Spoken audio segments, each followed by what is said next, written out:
শুরুতেই জানিয়ে দেব আমাদের হাতে থাকা আজকের সর্বশেষ বাংলা আপডেট সংবাদ। জাতীয় সংসদ নির্বাচন কবে হবে এবং কোন তারিখে হবে তা জানালেন ডক্টর ইউনূস। এরপরে জানিয়ে দেব ৭১-এর বিজয় আসলে ২৪-এর গণ অভ্যুত্থানের স্বাধীনতা পূর্ণতা পেয়েছে, মন্তব্য করেছেন উপদেষ্টা নাহিদ ইসলাম। এরপরে জানিয়ে দেব বাংলাদেশে ইন্টারনেট ট্রানজিট না দিলে যে সমস্যায় পড়বে ভারতের 7 সিস্টার্স। সর্বশেষ জানিয়ে দেব বিজয় দিবসে জাতির উদ্দেশ্যে প্রধান উপদেষ্টার ভাষণের পূর্ণ বিবরণ। এতক্ষণ শুনছিলেন সংবাদ শিরোনাম, এরপর বিস্তারিত। ২০২৫ সালের শেষ থেকে ২০২৬-এর প্রথমার্ধের মধ্যে নির্বাচন হতে পারে, মন্তব্য করেছেন ডক্টর ইউনূস। অন্তর্বর্তী সরকারের প্রধান উপদেষ্টা ডক্টর মোহাম্মদ ইউনূস বলেছেন, মোটা দাগে বলা যায় ২০২৫ সালের শেষ দিকে ২০২৬ সালের প্রথমার্ধের মধ্যে নির্বাচনের সময় নির্ধারণ করা যায়। ছাত্র জনতার অভ্যুত্থানের পরবর্তী প্রথম মহাবিজয় দিবস উপলক্ষে আজ সোমবার ১৬ ডিসেম্বর জাতির উদ্দেশ্যে দেওয়া ভাষণে ডক্টর ইউনূস কথা বলেন। সকাল ১০টায় জাতির উদ্দেশ্যে ভাষণ দেন তিনি। তার ভাষণ বাংলাদেশ টেলিভিশন ও বিটিভি ওয়ার্ল্ডে সম্প্রচার করা হয়। ডক্টর ইউনূস তার ভাষণে বলেন, আমি সকল প্রধান সংস্কারগুলি সম্পন্ন করে নির্বাচনের আয়োজনের ব্যাপারে বারবার আপনাদের কাছে আবেদন জানিয়েছি। তবে রাজনৈতিক ঐক্যমতের কারণে আমাদেরকে যদি অল্প কিছু সংস্কার করে ভোটার তালিকা নির্ভুলভাবে তৈরি করা সম্ভব হয়, তাহলে সেই ভিত্তিতে নির্বাচন সম্পন্ন করতে হবে। তাহলে ২০২৫ সালের শেষের দিকে নির্বাচন অনুষ্ঠান হয়তো সম্ভব হবে। আর যদি এর সঙ্গে নির্বাচন প্রক্রিয়া এবং নির্বাচন সংস্কার কমিশনের সুপারিশের পরিপ্রেক্ষিতে এবং জাতীয় ঐক্যমতের ভিত্তিতে প্রত্যাশিত মাত্রার সংস্কার যোগ করি, তাহলে অন্তত আরো ৬ মাস অতিরিক্ত সময় লাগতে পারে। মোটা দাগে বলা যায় ২০২৫ সালের শেষ দিক থেকে ২০২৬ সালের প্রথমার্ধের মধ্যে নির্বাচনের সময় নির্ধারণ করা যায়। ৭১-এর বিজয় আসলে ২৪-এর গণ অভ্যুত্থানের স্বাধীনতা পূর্ণতা পেয়েছে, মন্তব্য করেছেন উপদেষ্টা নাহিদ ইসলাম। ৭১-এর মহান মুক্তিযুদ্ধে বিজয় আসলে ২০২৪ সালের গণ অভ্যুত্থানের স্বাধীনতা পূর্ণতা পেয়েছে বলে মন্তব্য করেছেন তথ্য ও সম্প্রচার মন্ত্রণালয়ের উপদেষ্টা মোহাম্মদ নাহিদ ইসলাম। সোমবার ১৬ ডিসেম্বর সকালে সাভারে জাতীয় স্মৃতিসৌধ মহান মুক্তিযুদ্ধের বীর শহীদদের শ্রদ্ধা জানানো শেষে সাংবাদিকদের তিনি একথা বলেন। উপদেষ্টা নাহিদ ইসলাম বলেন, আজকের এই দিনে আমরা স্মরণ করছি মহান স্বাধীনতা যুদ্ধের সকল শহীদদের, সেই সঙ্গে জুলাই অভ্যুত্থানের শহীদদেরও আমরা শ্রদ্ধার সঙ্গে স্মরণ করছি। ১৯৭১ সালে আমাদের বিজয় আসলেও সেই স্বাধীনতা অরক্ষিত ছিল। ২০২৪ সালের গণ অভ্যুত্থানের মধ্যে দিয়ে আমাদের স্বাধীনতা পূর্ণতা পেয়েছে। ২০২৪ সালের এই বিজয়ের মধ্যে দিয়ে আওয়ামী ফ্যাসিস্ট মুক্ত দেশ জনগণ প্রকৃত বিজয়ের স্বাদ অনুভব করছে। এই সময় তার সঙ্গে উপস্থিত ছিলেন স্থানীয় সরকার, পল্লী উন্নয়ন ও সাম্বায়িক এবং যুব ও ক্রীড়া উপদেষ্টা আসিফ মাহমুদ শরীফ ভূঁইয়া ও উপদেষ্টা মাহফুজ আলম।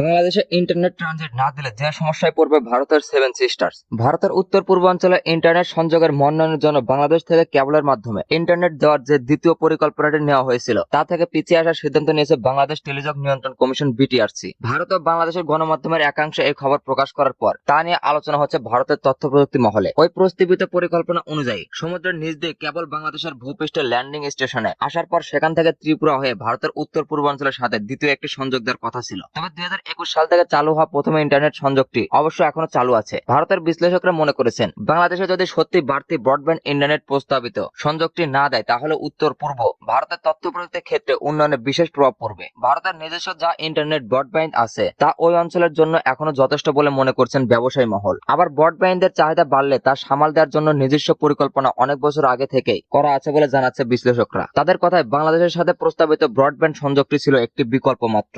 ভারতের অর্থনীতি সংক্রান্ত সংবাদপত্র দ্য ইকনমিক টাইমসের একটি প্রতিবেদন অনুযায়ী সামিট কমিউনিকেশন এবং ফাইবার@হোম এই দুটির বেসরকারি বাংলাদেশী সংস্থা বাংলাদেশ টেলিকমিউনিকেশন রেলগেটের কমিশনের বিটিআরসির কাছে আবেদন জানানোর পরে কমিশন টেলিযোগ মন্ত্রণালয়ের কাছে প্রকল্পটির বিষয়ে অনুমোদন চেয়েছিল। সিঙ্গাপুর থেকে আখাউড়া সীমান্ত পর্যন্ত ব্রডব্যান্ড পৌঁছানোর কথা ছিল। সেখান থেকে ভারতের টেলিকম সংস্থা ভারতী এয়ারটেল সেই সংযোগ উত্তর পূর্ব ভারতের বিভিন্ন রাজ্যে নিয়ে যাবে, এমনটাই ছিল প্রস্তাব। বিটিআরসি সূত্র উদ্ধৃত করে দ্য ইকনমিক টাইমস লিখেছে, ওই প্রস্তাব বাস্তবায়িত হলে বাংলাদেশের নিজেরই একটি আঞ্চলিক ইন্টারনেট হাব হয়ে ওঠার সম্ভাবনাতে বিরূপ প্রভাব পড়বে। বাংলাদেশকে ট্রানজিট রুট হিসেবে ব্যবহার করে ত্রিপুরা, অরুণাচল প্রদেশে, আসাম, মিজোরাম, মণিপুর, মেঘালয় এবং নাগাল্যান্ডে দ্রুতগামী ইন্টারনেট আরো ছড়িয়ে দেওয়া সম্ভব হতো ওই প্রকল্প বাস্তবায়িত হলে। বাংলাদেশে একটি গণমাধ্যমে একটি প্রতিবেদনে বিটিআরসি চেয়ারম্যান মোহাম্মদ এমদাদুল বারিকের উৎকৃষ্ট করে এভাবে গাইডলাইন এই ধরনের ট্রানজিট ব্যবস্থা অনুমোদন করে না। ওই একই রিপোর্টে এটা উল্লেখ করা হয়েছে, বাংলাদেশের যে দুটি বেসরকারি সংস্থা সিঙ্গাপুর থেকে আসা কেবল ফরিদ খান, যিনি আওয়ামী লীগের প্রেসিডিয়াম সদস্য ফারুক খানের ছোট ভাই,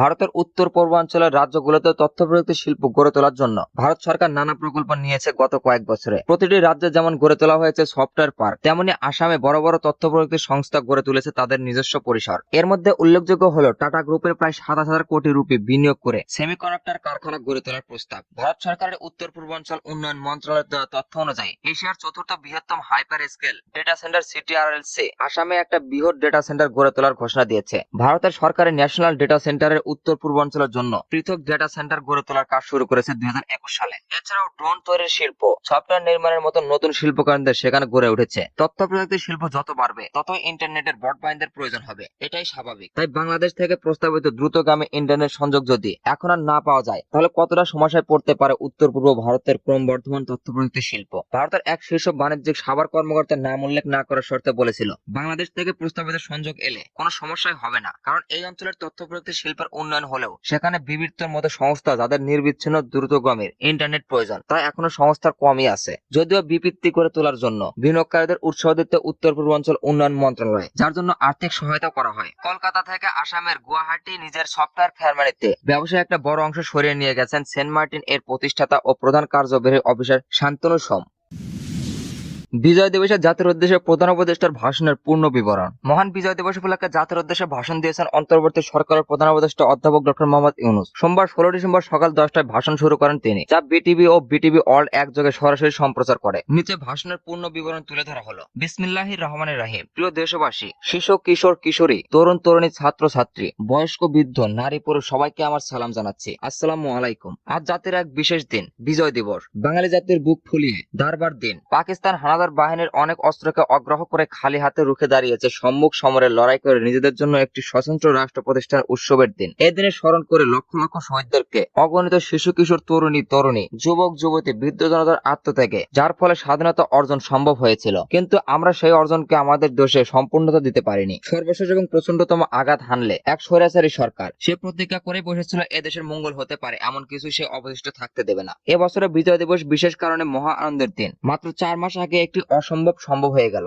দেশের সবাই মিলে একজোট হুঙ্কার দিয়ে উঠলো। পৃথিবীর ঘৃণাতম স্বৈরাচারী শাসককে পালিয়ে যেতে বাধ্য করে আমাদের প্রিয় দেশের মুক্ত করেছে ছাত্র জনতার সম্মিলিত অভ্যুত্থান, যে হাজার হাজার শহীদ এবং আহতদের আত্মত্যাগ এবং ছাত্র জনতার অটুট ঐক্যের মাধ্যমে এই গণ অভ্যুত্থানে সম্ভব হলো। তাদের সবাইকে স্মরণে করি এবং আজ এবারের মহাবিজয়ের দিনে সমগ্র জাতির পক্ষ থেকে তাদের প্রতি শ্রদ্ধা সালাম জানাই। নাগরিক অধিকার ও মর্যাদা নিশ্চয়তার জন্য, গণতন্ত্রের জন্য একটি বৈষম্যহীন দেশ গড়ার তাগিদে ছাত্র জনতার স্বৈরাচারের রক্ত চক্ষে উপেক্ষা করে রক্ত দিয়ে 4 মাস আগে নতুন বাংলাদেশ গড়ার জন্য যে ঐক্য গড়ে তুলেছিল, সেই ঐক্য এখনো পাথরের মতো মজবুত আছে। মাত্র কয়েকদিন আগে জাতির আবার গর্জে উঠে সমগ্র পৃথিবীকে সে কথা জানিয়ে দিয়েছে, যখন পরাজিত শক্তি নড়েচড়ে ওঠার চেষ্টা করেছিল, সকল রাজনৈতিক দলের এবং সকল ধর্মের শীর্ষ ব্যক্তিদের এবং ছাত্রদের সমাবেশের মাধ্যমে এক কণ্ঠে সাজানোর ঘোষণা নিয়েছিল আমরা যে নিরড় ঐক্যের মাধ্যমে অভ্যুত্থান করেছি, সেই ঐক্য আরো জোরদার হয়েছে। 4 মাসের ব্যবধানে আমাদের ঐক্য কোথাও শিথিল হয়নি। নতুন বাংলাদেশ গড়ার সংলাপে আমরা অটুট আছি। বহির্বিশ্বের চতুর্থ পূর্ণ প্রচারণা দিয়ে যারা আমাদের মধ্যে দূরত্ব সৃষ্টি করার চেষ্টা করছে, তারা দূরত্ব সৃষ্টি করতে পারেনি, বরং যারা জাতিকে সড়ক বা উচ্চ কণ্ঠে তারা ঐক্যভাবে পৃথিবীর সামনে তুলে ধরতে উজ্জীবিত করেছে। পরাজিত শক্তি তাদের পরাজয় কিছুতেই মেনে নিতে পারছে না। তারা প্রতিদিন দেশের ভেতরে এবং বাইরে থেকে জনতার অভ্যুত্থানকে ব্যর্থ করার জন্য বিপুল অর্থ ব্যয়ে